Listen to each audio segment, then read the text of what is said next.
오늘의 주요 뉴스입니다. 감염 경로를 알 수 없었던 홍대 집단 감염이 이태원 클럽발 2차 감염일 가능성이 높아졌습니다.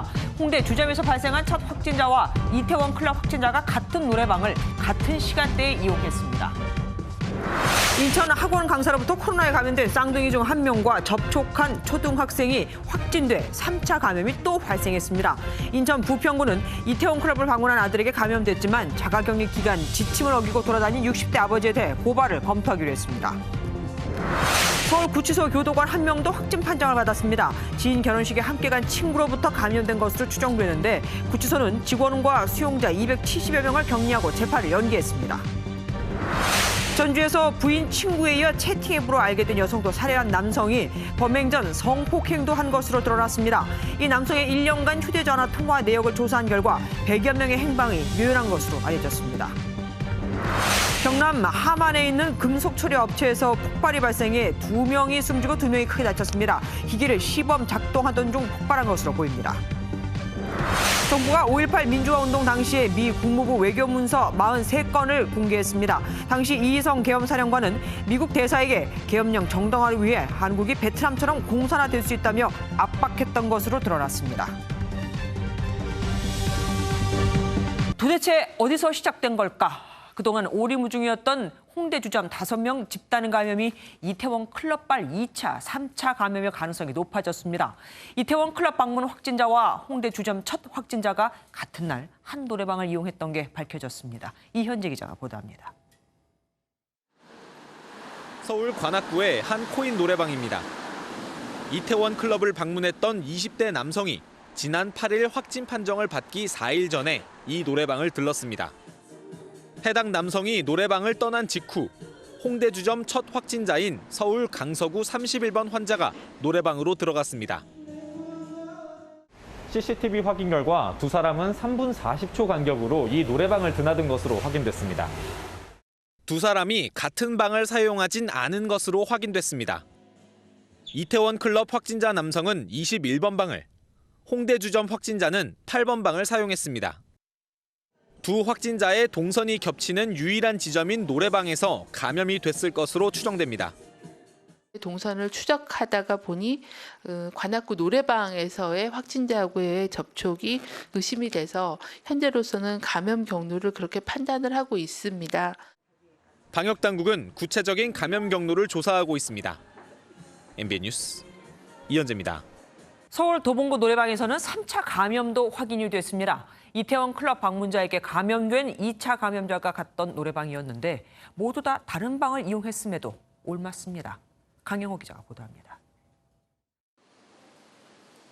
서울 도봉구의 한 코인 노래방입니다. 이 노래방에서 3차 감염자 2명이 나왔습니다.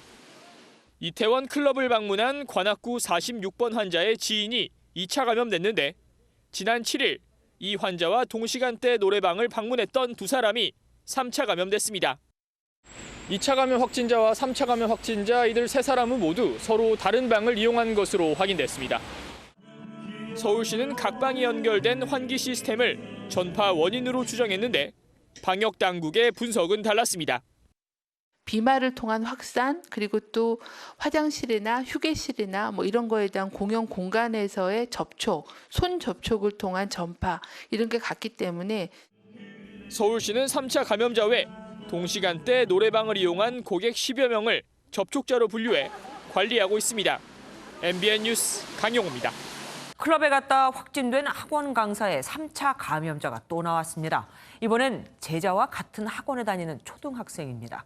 클럽에 다녀온 30대 아들에게서 감염된 60대는 자가격리를 노골적으로 지키지 않아 고발당할 처지가 됐습니다. 노승환 기자가 보도합니다. 이태원 클럽에서 감염된 인천 학원 강사에게 과외를 받다가 코로나19에 감염된 쌍둥이 중학생 중 한 명이 다니는 학원입니다. 이 중학생과 학원에서 함께 자습한 초등생이 확진 판정을 받았습니다. 3차 감염입니다. 학원 강사에게 과외를 받은 쌍둥이 중학생에게 전염된 다른 과외교사, 학원 강사가 가르친 고3의 어머니와 그 친구, 그리고 초등생까지 사흘 만에 3차 감염이 3번 일어났습니다. 초등생은 중학생과 아주 짧게 같이 있었다는 점에서 학원 강사가 슈퍼 전파자일 가능성이 더욱 커졌습니다.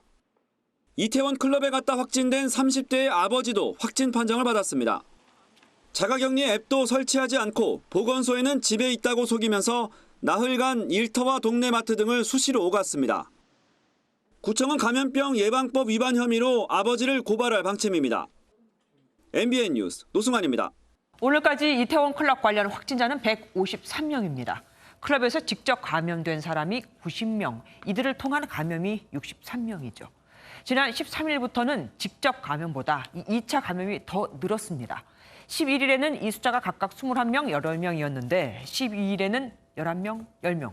그러다가 13일에는 2차 감염자와 직접 감염자의 수가 같아졌고 어제는 2차 감염자가 10명이 더 많이 나왔습니다. 질본의 공식 수치는 아니지만 홍대 주점 감염 5명과 도봉구 노래방 2명을 더하면 오늘은 이태원 클럽 직접 감염보다 11명이 더 많게 됩니다. 2만 명이라는 삼성전자 평택 반도체 공장 증설 현장에서도 확진자가 나왔습니다. 동료들과 여러 차례 식사도 했는데 우선 나온 접촉자만 53명입니다. 윤기란 기자가 보도합니다. 삼성전자 평택 고덕 반도체 2기 증설 현장에서 일하는 삼성물산 소속 30대 직원이 지난 13일 확진 판정을 받았습니다. 공사 현장에는 삼성물산과 삼성엔지니어링, 협력업체 직원까지 2만여 명이 근무하고 있습니다. 평택시는 확진자가 지난 7일부터 13일까지 회사 동료 49명과 주민 4명 등 53명과 접촉한 것으로 파악했습니다. 확진자는 최근 이태원을 방문하지는 않은 것으로 확인됐습니다. 확진자와 접촉한 사람들은 자가격리 상태로 코로나19 검사 결과를 기다리고 있습니다. 밀접했다고 생각을 하니까 자가격리 시킨 거고요. 그리고 오늘 1대1 공무원 매칭해서 관리할 거고요. 오늘 나올 거라고 얘기는 하는데요. 정확한 데이터는 아직은. 삼성물산 측은 확진자의 접촉 대상 범위를 넓혀 998명을 자체 검사했습니다. 확진 판정 직후 곧바로 현장 인력 전원을 철수시킨 삼성물산은 상황을 지켜본 뒤 다음 주부터 공사를 재개하기로 했습니다. MBN 뉴스 윤기란입니다. 홍대 앞에서 친구를 만났다가 코로나19에 확진된 수원 대학생은 증상 발현 전 사흘 동안 볼링장뿐 아니라 주점과 식당 등 여러 곳을 다녔습니다. 이동 중에는 마스크를 썼지만 이들 장소에 들어가서는 그렇지 않았죠. 뭘 또 먹어야 하니까요. 전민석 기자입니다. 확진된 수원 대학생이 코로나19 증상 발현 전인 지난 9일에 들렀던 볼링장입니다. 이 대학생은 지난 7일 홍대 앞 술집에 들렀다 코로나19에 확진됐습니다. 지금까지 107명이 같은 시간 볼링장을 이용했다며 검사를 받았습니다. 이 중 43명이 음성 판정을 받았습니다.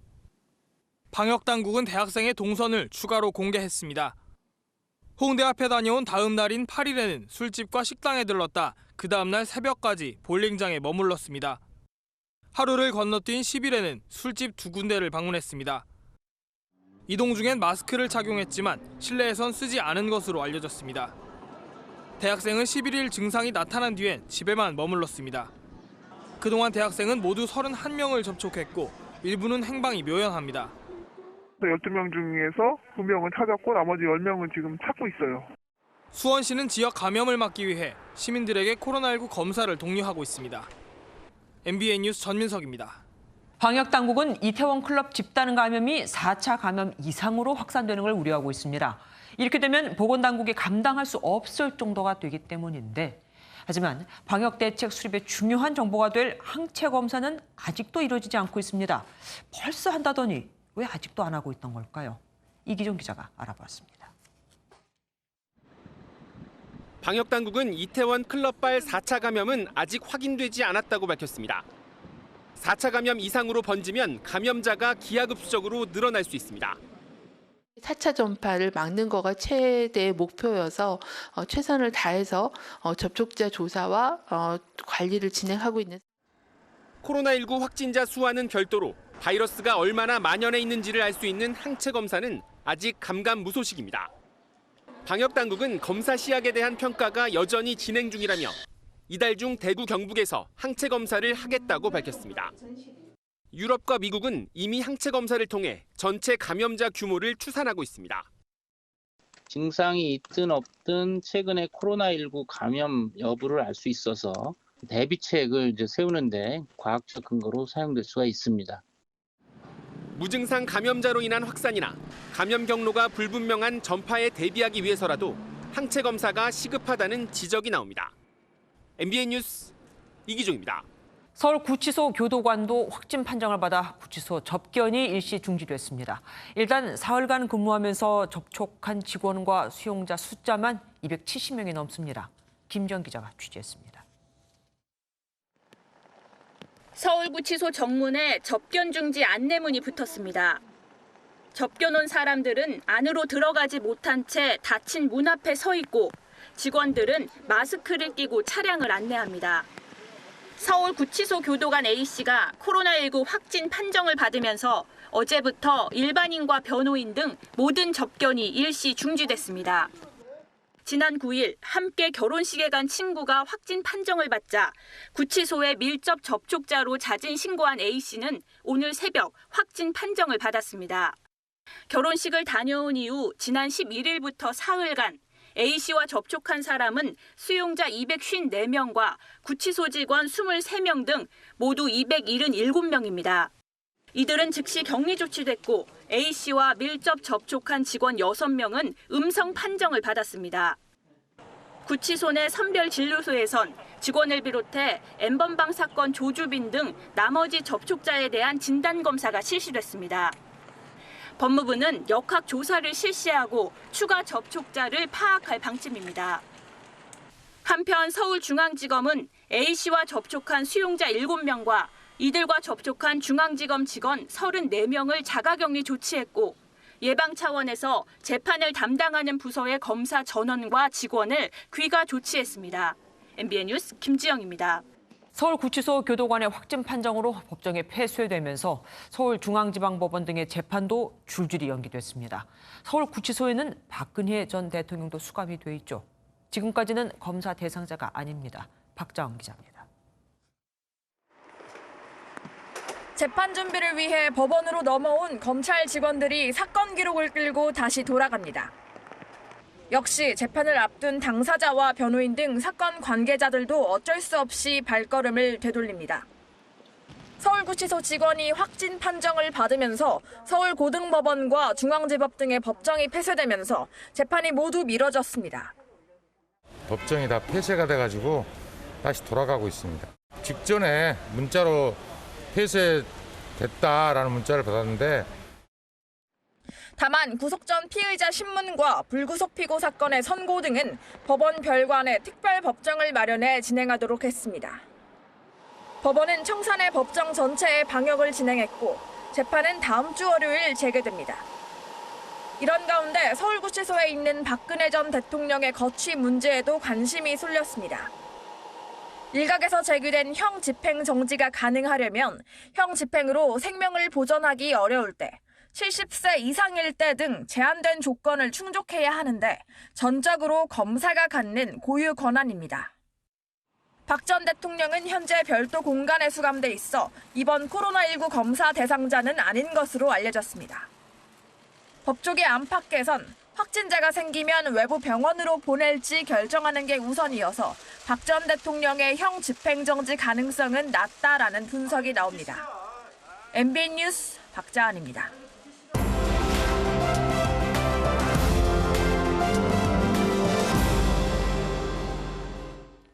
빅뉴스 시간입니다. 오늘은 산업부 이혁근 기자와 함께하겠습니다. 어서 오십시오. 첫 번째 키워드는 뭡니까? 네, 첫 키워드는 얼어붙은 이태원입니다. 그럴만하죠, 요즘에. 여러 가지 이슈가 있는데요. 한산하다 못해 적막감마저 감돌고 있습니다.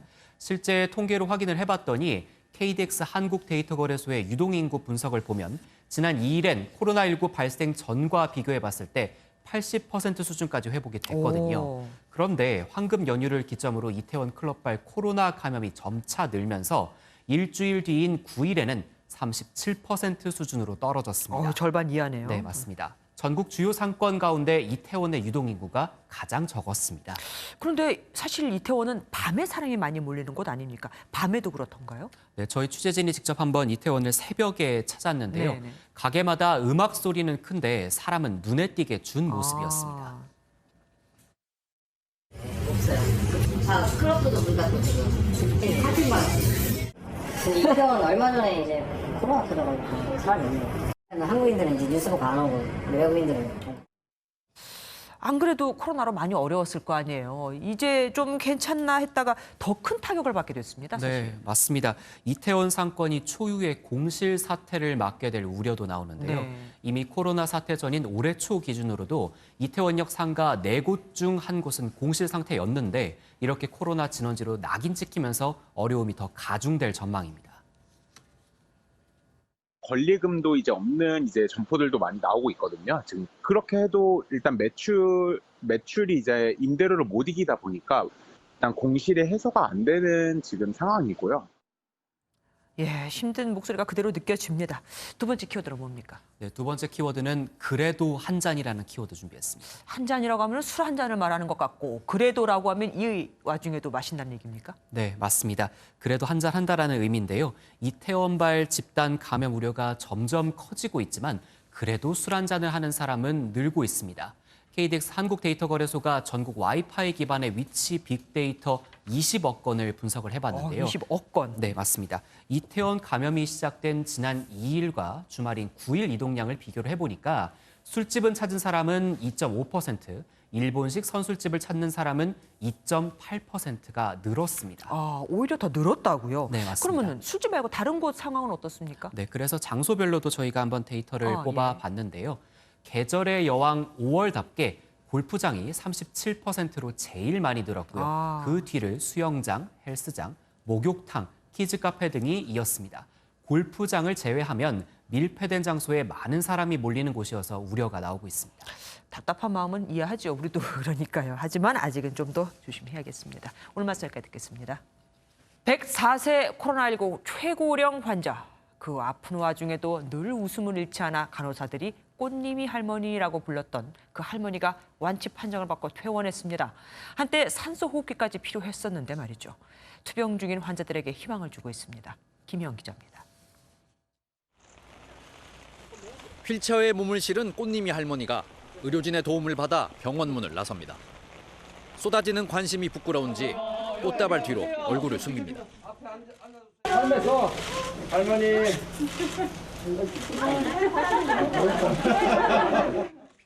의료진으로부터 꽃님이 할머니라는 애칭으로 불린 최 할머니는 올해 104세로 국내 확진자 중 최고령입니다. 지난 3월 코로나19가 집단 발생한 경산 서린요양원에서 감염돼 2달여 동안 입원 치료를 받았습니다. 교대 근무를 하며 24시간 내내 할머니 곁을 지켰던 의료진의 감회는 남달랐습니다.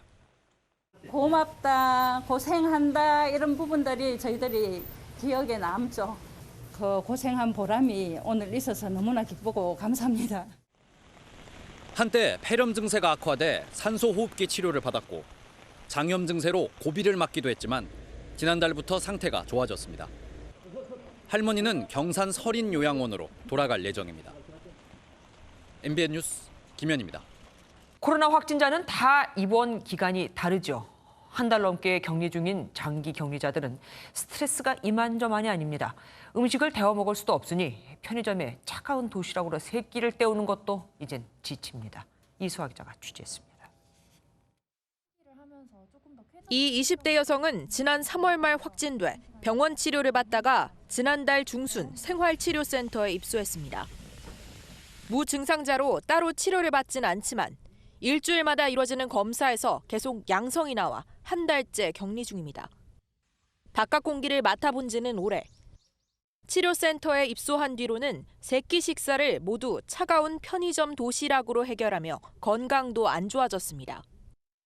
어떻게 해야 낫는지 모르니까 제가 생각한 것보다 너무 오래될 때 오는 그 실망감이 큰 것 같고요. 햇빛도 창문 통해서 아니면 못 받고 음식 같은 거는 최소한 데워 먹을 수 있으면 좋겠어요. 지난 1일 기준 43일 이상 장기 격리된 환자 수는 1,035명이고 이 중 320여 명이 격리를 이어가고 있습니다. 전문가들은 격리 기간이 길어지면 정신건강에 적신호가 켜질 수 있다고 경고합니다. 기존에 있던 정신건강 문제가 악화될 수 있는 아주 직접적인 위험 요인이 될 수 있고요. 문제가 없다고 하더라도 공황 증상의 초기 증상들을 경험하시는 분들은 굉장히 좀 많은 것 같습니다.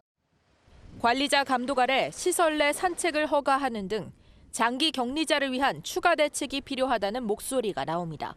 MBN 뉴스 이수아입니다. 세계 최대 동영상 플랫폼 업체인 유튜브가 오전 한때 먹통됐습니다. 코로나 이후 유튜브 같은 동영상 서비스 이용이 크게 증가했는데 심심하기도 하고 정보도 찾아봐야 하니까요. 순식간으로 이용자가 몰리며 과부하가 걸렸다고 합니다.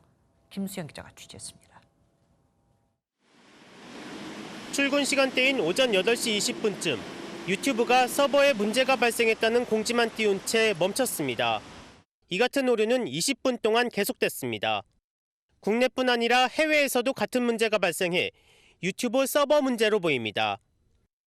유튜브가 띄운 코드는 특정 콘텐츠 서버에 이용자가 과도하게 몰리면 이를 차단하는 조치로 알려졌습니다. 실제로 코로나19로 언택트와 집콕 쪽이 늘면서 유튜브와 넷플릭스 등 동영상 서비스 이용자가 늘고 1인당 사용 시간도 증가하고 있습니다. 사회적 거리 두기와 재택근무, 따분한 시간을 조금이라도 줄이기 위해서 핫클립이나 동영상 서비스를 유튜브와 넷플릭스 등은 서버 다운을 막기 위해 동영상 화질도 낮췄지만 몰려드는 이용자의 먹통 사태까지 빚어지면서 서버 확대 등 적극적인 투자가 뒷받침돼야 한다는 지적입니다. MBN 뉴스 김수영입니다. 미국 뉴욕에선 마스크를 똑바로 쓰지 않았다는 이유로 거칠게 체포되는 여성의 영상이 공개돼 논란이 일고 있습니다. 여성이 경찰에 저항하면서 언쟁을 벌이기는 했지만 바로 옆엔 어린 딸이 있었거든요. 김희경 기자가 보도합니다. 미국 뉴욕시 브루클린의 애틀랜틱 애비뉴 바클레이 센터 지하철역입니다. 마스크를 턱에 걸친 한 20대 여성이 경찰들과 설전을 벌이다 함께 있던 아이 손을 잡고 계단을 올라옵니다. 불만을 나타내는 여성에게 경찰이 다가가 어깨를 만지자 여성은 경찰의 팔을 내치고 순식간에 경찰들에 제압당합니다. 경찰 한 명이 아이를 데리고 있는 사이 다른 경찰관들은 여성을 바닥에 눕히고 팔을 뒤로 꺾습니다.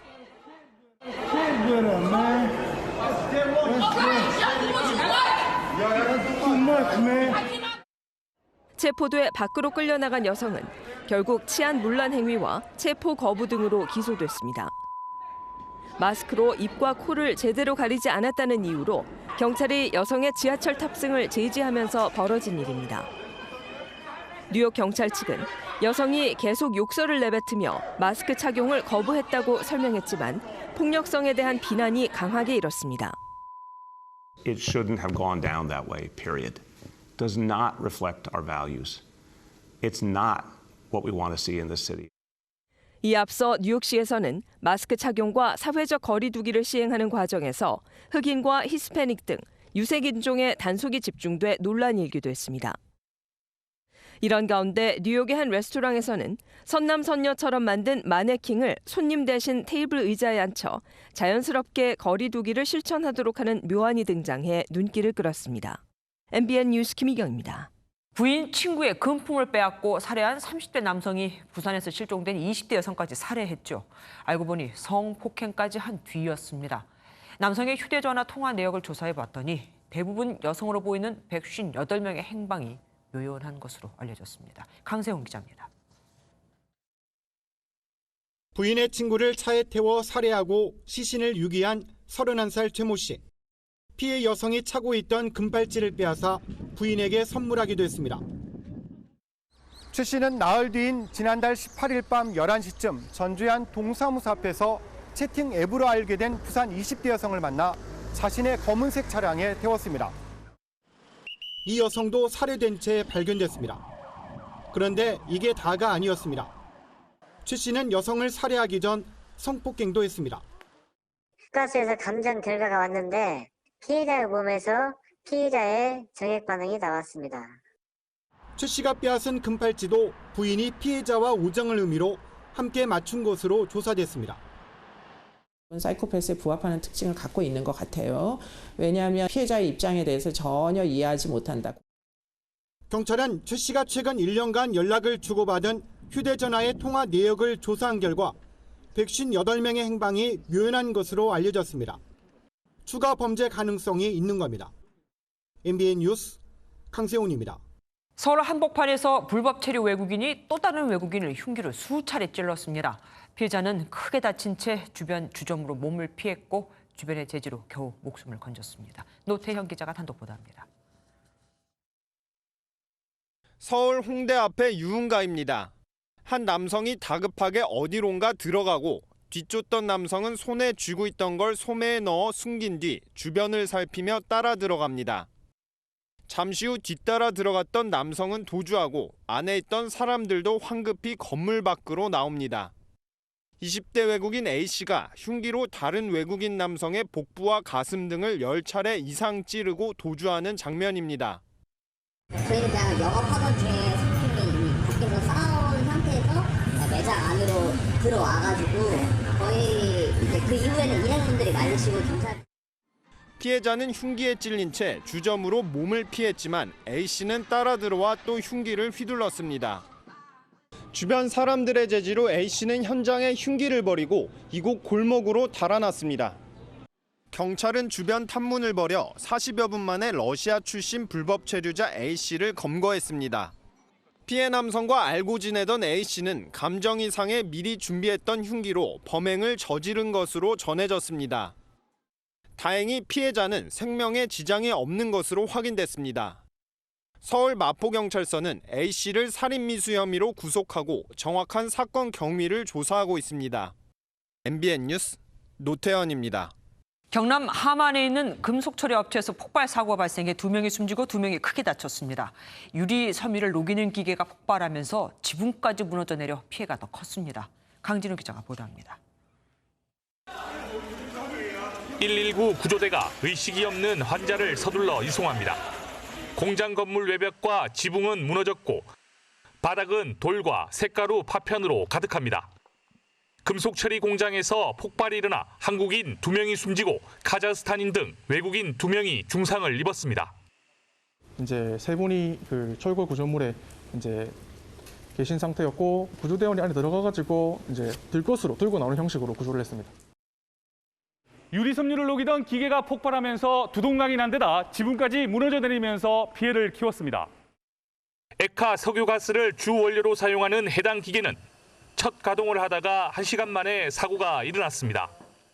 5톤 용량의 용해로를 LPG 가스로 용해해서 시험 가동하는 과정에서 원인 불상으로 폭발한 사고입니다.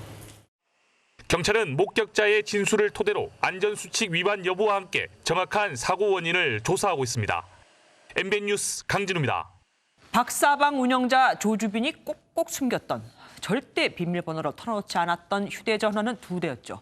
특히 쇼파 옆에 숨겨놓은 휴대폰에서는 조주빈의 범죄 수익과 유료 회원에 대한 단서가 있을 것으로 보였었는데 경찰이 바로 이 휴대전화를 풀었습니다.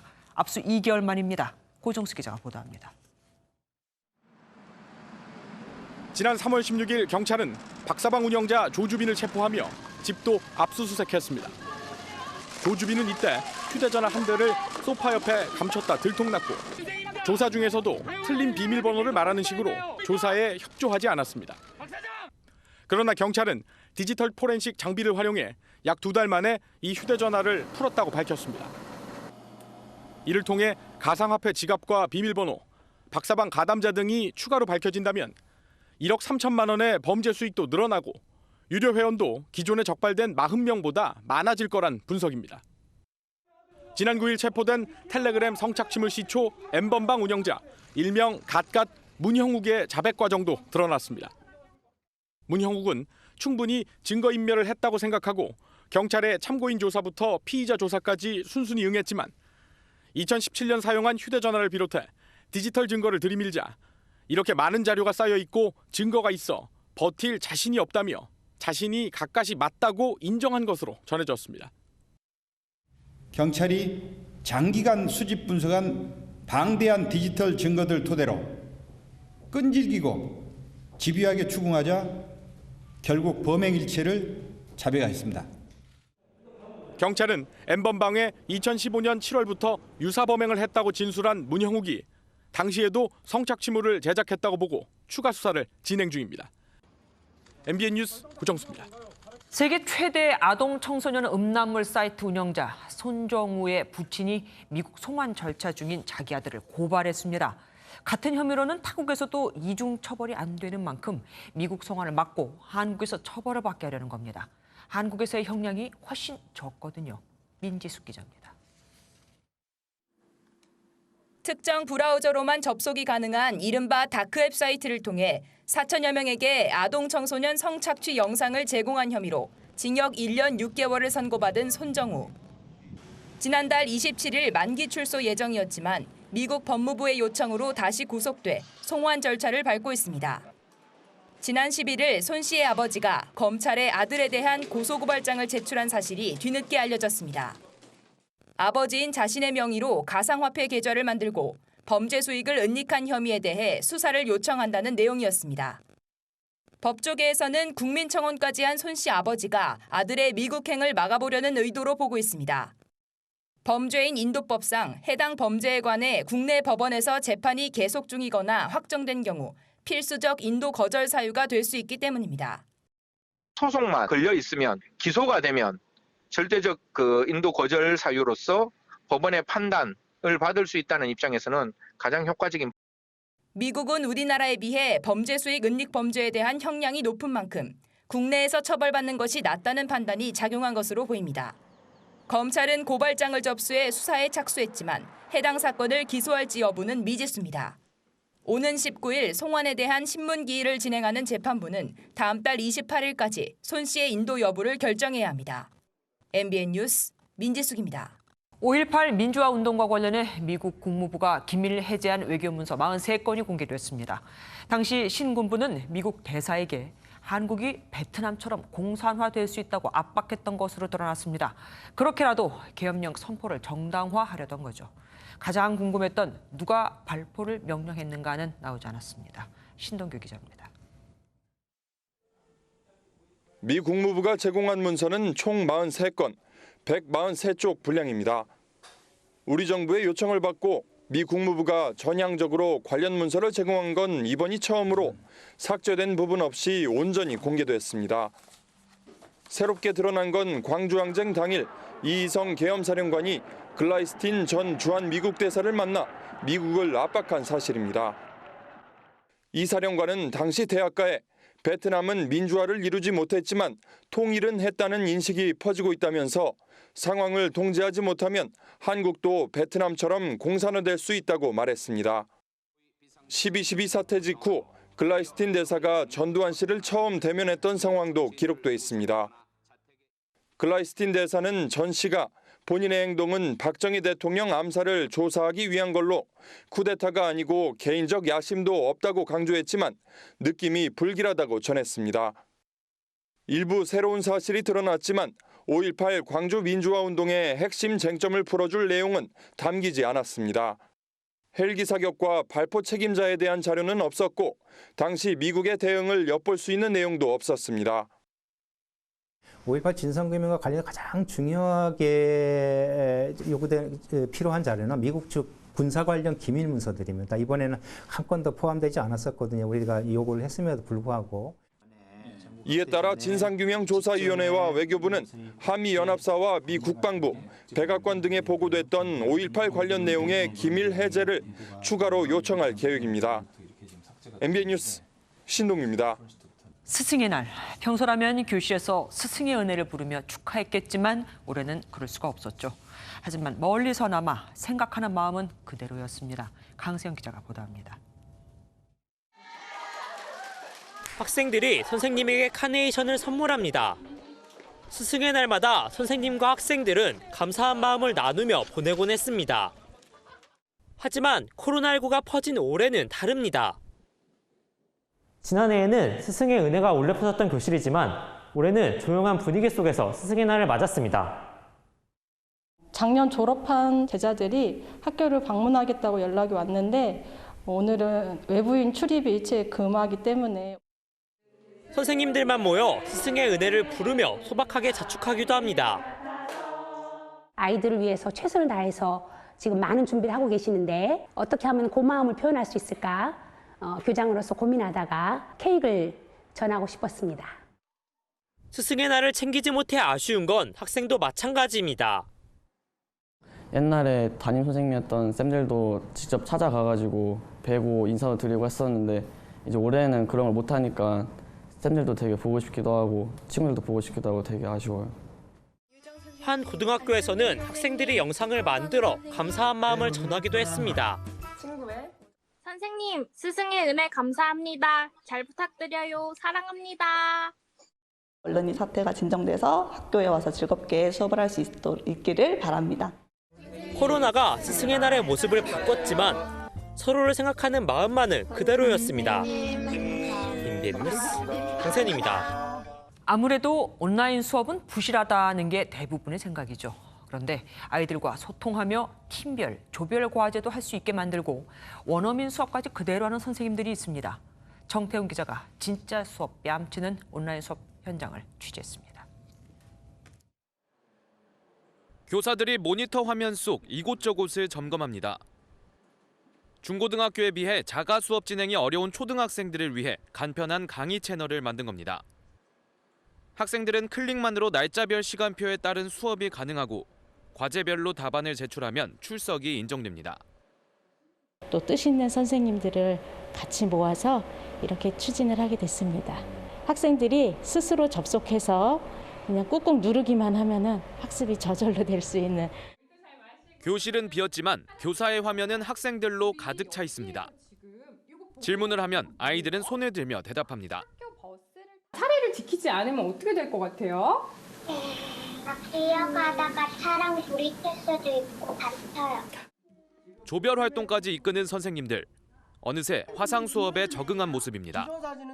처음에는 이제 많이 힘들어하고 어색했는데 이제는 대면 수업할 때와 큰 차이 없이 잘 적응해 나가고 있는 것 같습니다. 개학을 하더라도 지금 수업이 충분히 활용될 거라고 생각합니다. 아예 수업 내용을 영상으로 직접 만드는 곳도 있습니다. 만들어진 화면에 교사의 목소리가 더해져 생생하고 재밌는 수업이 이루어집니다. 덧셈과 뺄셈이 섞여 있는 괄호가 있는 식에서는 괄호 안을 먼저 계산하죠. 코로나19 재확산 조짐으로 등교 개학 연기를 요청하는 국민청원이 20만 명을 넘은 상황. 개학 혼란 속 어떻게든 가르침을 주려는 교사들의 노력은 곳곳에서 이어지고 있습니다. MBN 뉴스 정태용입니다. 문재인 대통령이 강기정 정무수석을 통해 여야 신임 원내대표들에게 축하난을 전달했습니다.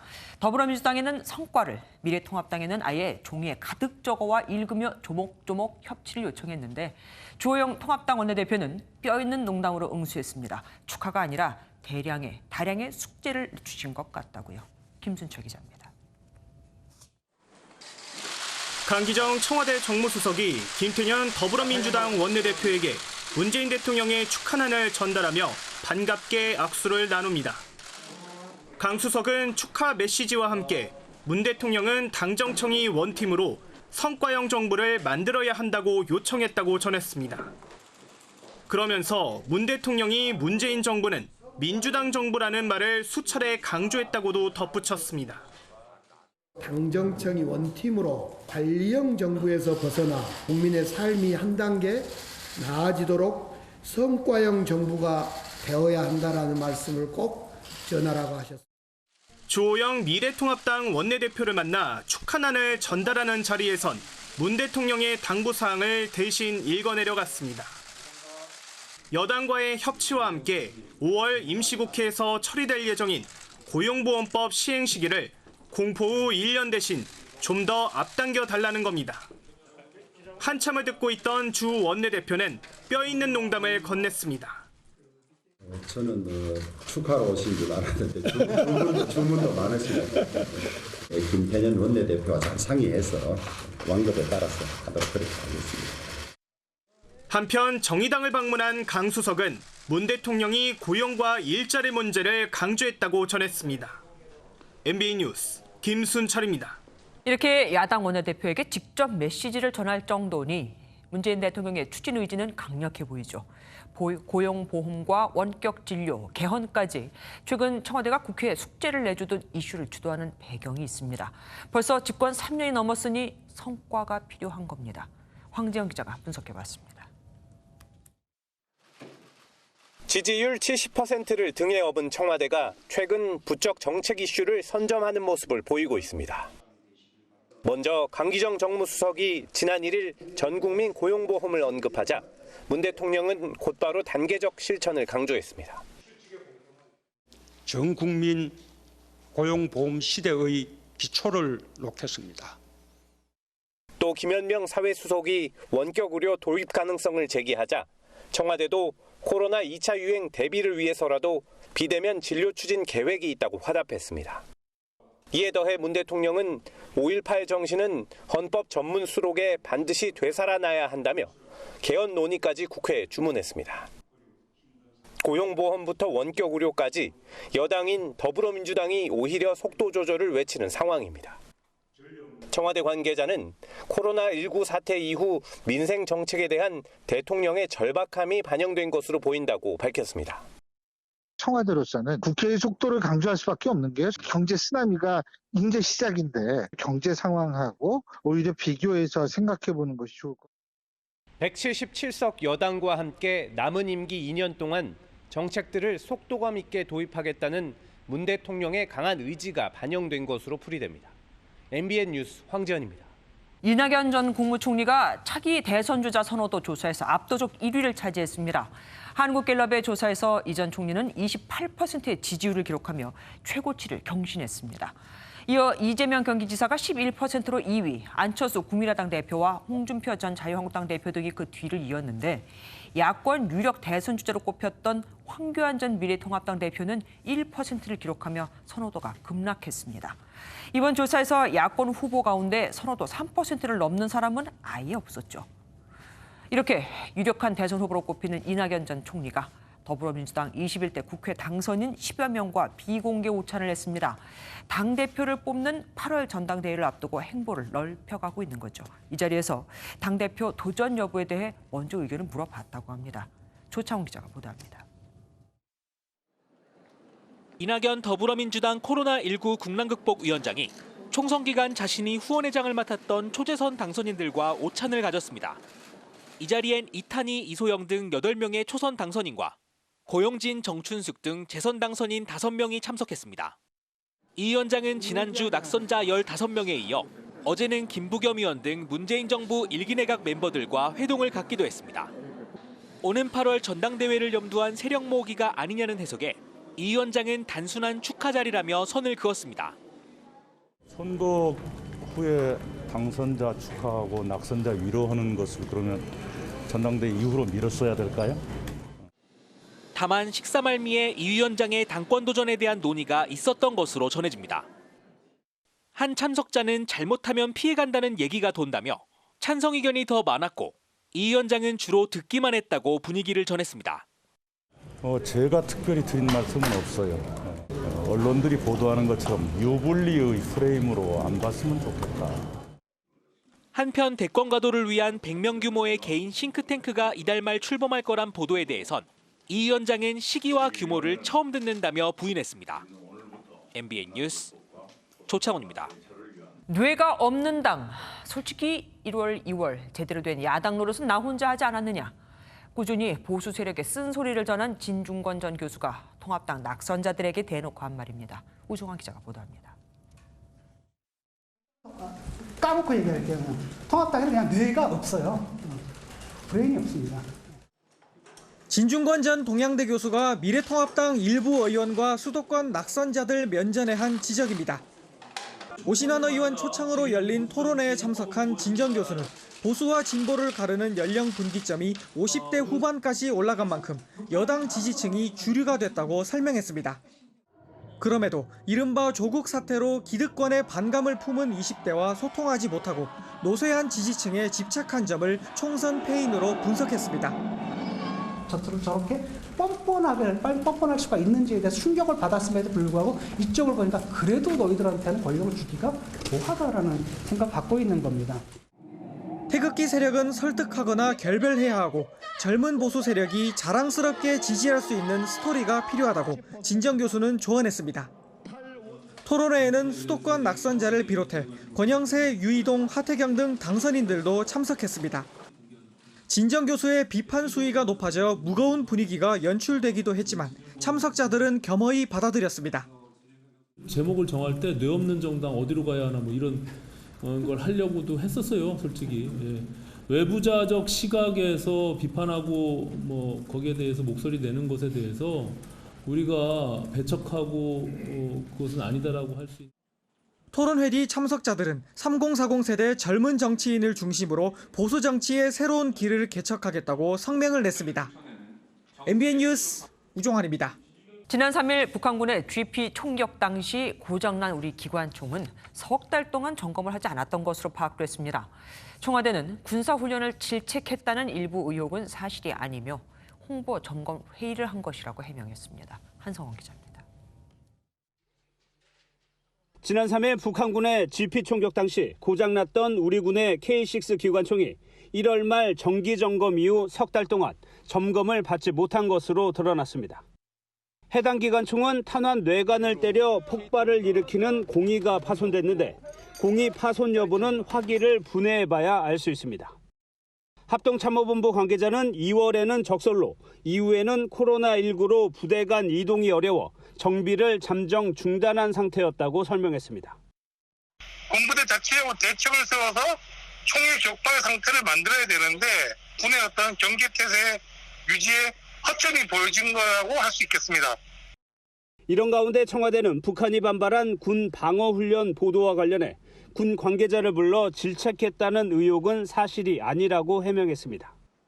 강민석 청와대 대변인은 청와대에서 열린 회의는 군 훈련과 상관없는 정책 홍보 관계자를 불러 개최한 점검회의였다고 말했습니다. 국방일보는 지난 7일 적도발 원점 타격 훈련을 벌였다는 내용을 보도했고 북한 인민무력성은 북남 합의 위반이라고 강하게 반발했습니다. 국방부는 이와 관련해 홍보 사전 협의를 강화하는 방안을 마련했는데 청와대 관계자는 북한이 긴장을 고조시키는 반응을 보이면 이를 논의하는 것이 당연하다며 이를 북한 감싸기라고 규정하는 것은 냉전적 시각이라고 지적했습니다. MBN 뉴스 한성원입니다. 오랜 기간 일반인이 닿을 수 없었던 서울 용산기지 그 담장 일부가 사상 처음으로 철거되며 용산공원으로 가는 첫걸음을 뗐습니다.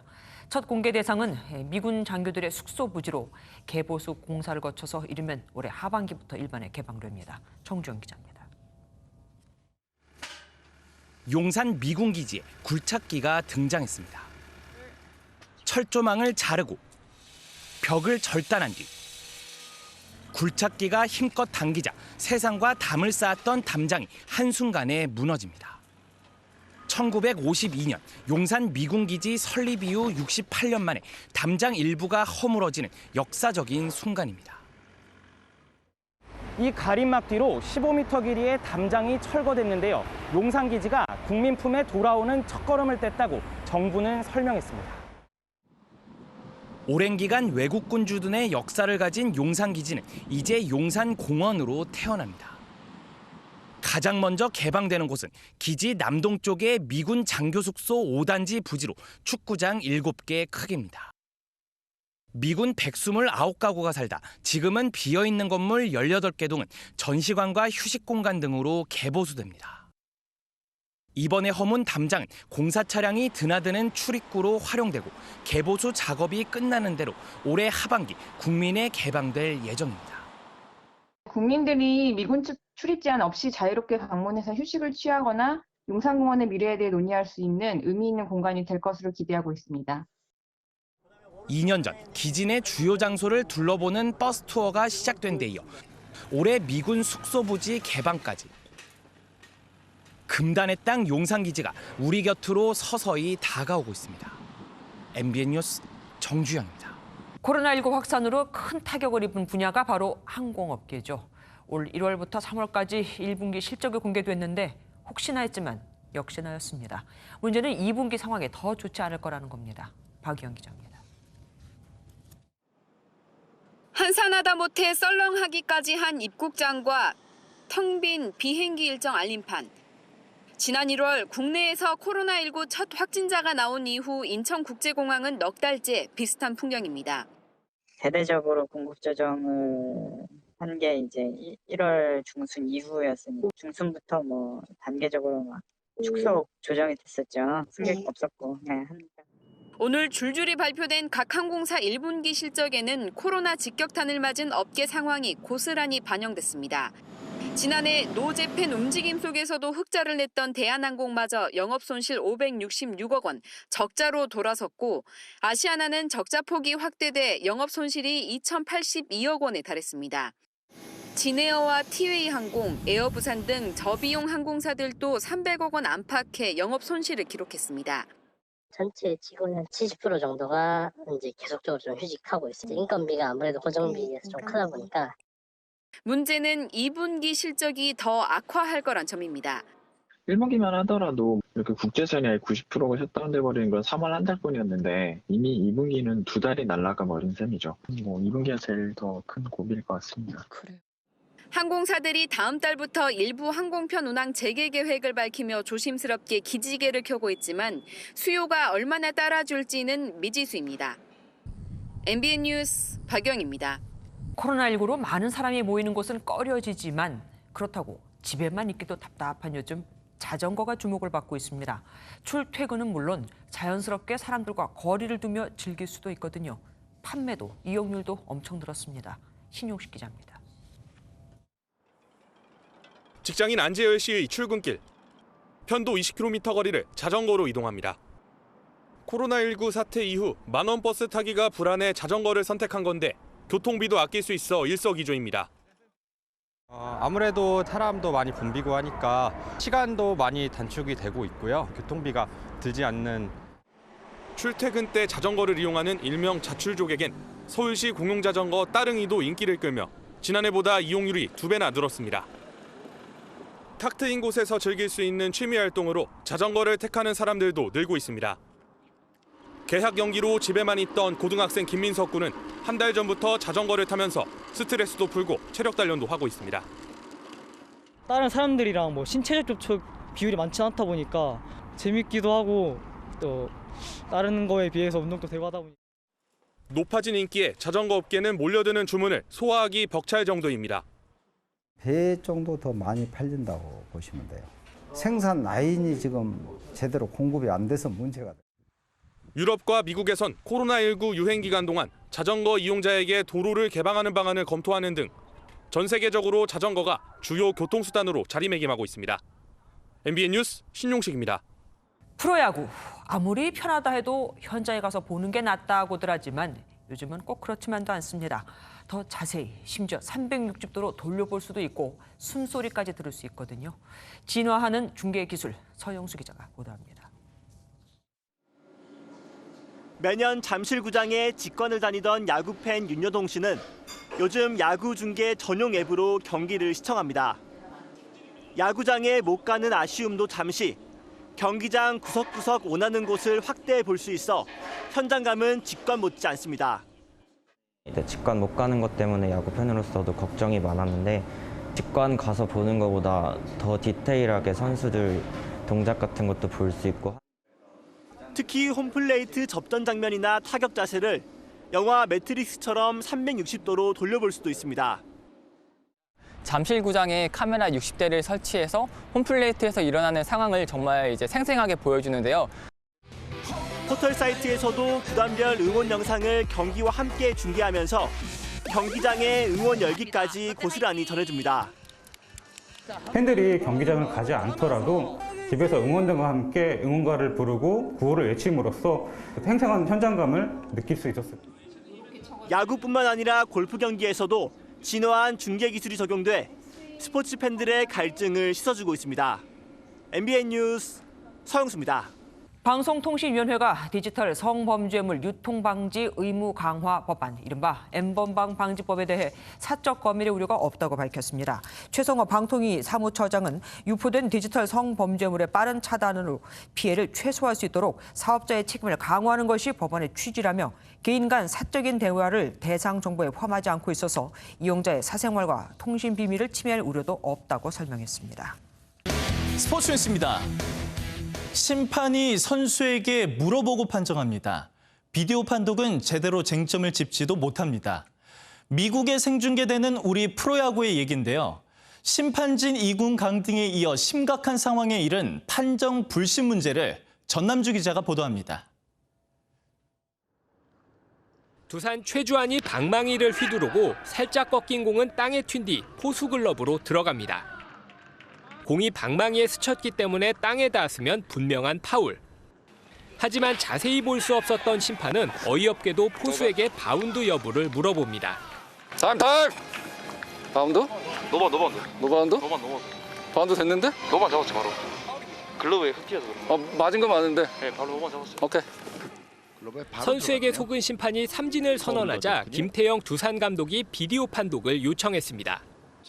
하지만 비디오 판독은 원심을 바꾸지 않았고 김 감독은 심판이 엉뚱한 걸 판독했다고 거칠게 항의했습니다. 수쳤잖아 방망이에. 수쳤고 바운드 안 바운드 공반이야 지금. 심판이 그걸 정확하게 얘기를 해줘야 될 거 아니야. 김태형 감독. 야구 팬들도 심판을 향해 조롱 섞인 발언을 하며 심판의 오심과 자질에 분노를 표했습니다. 결국 KBO는 불확실한 판정과 미숙한 운영으로 혼란을 초래했다는 이유로 오은규 심판에게 2군 강등이라는 제재를 내렸습니다. 일관된 판정을 부탁하는 이용규의 인터뷰로 해당 경기 심판진이 전원 2군으로 강등된 게 불과 일주일 전. 경기장 안에 생생한 대화까지 방송에 나오면서 야구 팬들의 심판 판정에 대한 불신은 더욱 커지고 있습니다. MBN 뉴스 전남주입니다. 코로나19 시대를 맞아 프로배구 외국인 선수 드래프트도 사상 처음 비대면으로 열렸습니다. 영상을 보고 선수를 뽑고 뽑힌 선수는 화상으로 소감을 말했습니다. 구경호 기자가 현장에 다녀왔습니다. 여러 차례 연습 경기, 즉 트라이아웃에서 기량을 확인하고 면밀한 검토를 통해 선수 선발이 이루어졌던 외국인 드래프트. 코로나19로 인해 외국인 선수들이 한데에 모일 수 없자 결국 자료 영상을 통해 선수를 확인하고 선발하는 이색적인 광경이 벌어졌습니다. 직접 선수를 보지 못한 채 전력의 절반이라는 외국인을 뽑은 겁니다. KB손해보험은 전체 1순위로 19살에 불과한 아프리카 말리 출신의 노우모리 케이타를 뽑는 파격적인 결정을 내려 눈길을 끌었습니다. 직접 가서 보지를 못하는 상황이기 때문에 정말 그 영상을 엄청나게 많이 봤습니다. 오래 갈 수 있는 그런 선수를 좀 선택을 하다 보니까 전체 지원 선수 40명 가운데 5명이 새 팀을 찾았고 SNS 중계로 선발 소식을 접한 선수들은 영상 통화를 통해 기쁨을 표현했습니다. I'm really happy to be back to Korea. Everybody knows that last year it was unfortunately I have an injury, so I couldn't finish the season. 영상 선발에 대한 우려도 나오는 가운데 지난 시즌 중단된 채 종료됐던 프로 배구는 올 가을엔 정상적으로 개최되길 바라고 있습니다. MBN 뉴스 구경호입니다. 오늘 전국적으로 봄비치고 많은 양의 비가 내렸습니다. 주말인 내일 아침까지 약한 비가 내리다 그치기를 반복하겠고 이슬비로 내리는 곳도 있겠는데요. 제주에는 내일 아침까지 앞으로 최고 40mm, 그 밖에 전국에도 5에서 20mm 안팎의 비가 내린 뒤 개겠습니다. 이렇게 비가 내리면서 오늘 낮에도 기온이 크게 오르지 못해서 종일 서늘했습니다. 오늘 서울은 한낮에 15도 선에 그쳤는데요. 주말 동안은 비가 그치고 구름만 지나면서 기온이 점차 오르겠습니다. 내일 서울의 한낮 기온은 23도, 모레인 일요일에는 26도까지 오르면서 다소 덥게 느껴지겠습니다. 오늘부터 해무가 유입되는 서해안과 남해안, 제주를 따라서는 안개가 짙겠습니다. 교통안전에 더욱 주의가 필요합니다. 내일 중부지방 대기질은 보통 수준을 가리키겠습니다. 남부지방 광주의 낮 최고 기온은 25도까지 오르겠고요. 대구도 한낮에는 27도를 기록하겠습니다. 강원 동해안 내일 낮 동안에도 약한 빗방울이 떨어지는 곳이 있겠습니다. 다음 주 월요일과 화요일 사이 전국에 또 한 차례 비 예보가 나와 있습니다. 날씨였습니다. MBN이 선정한 이 한 장의 사진입니다. 남미 엘살바도르에서 대문에 백기를 거는 집이 하나 둘씩 늘고 있습니다. 코로나19로 인한 도시 붕괴 조치가 길어지면서 기초 식료품이 떨어져 이제는 더 이상 버틸 여력이 없다는 SOS 신호입니다. 사람이 바이러스에 백기 투행하지 않기 위해서는 반드시 사람의 도움이 필요합니다. 하기로 합니다. MBN 종합뉴스 여기서 마치겠습니다. 함께해 주신 여러분 고맙습니다.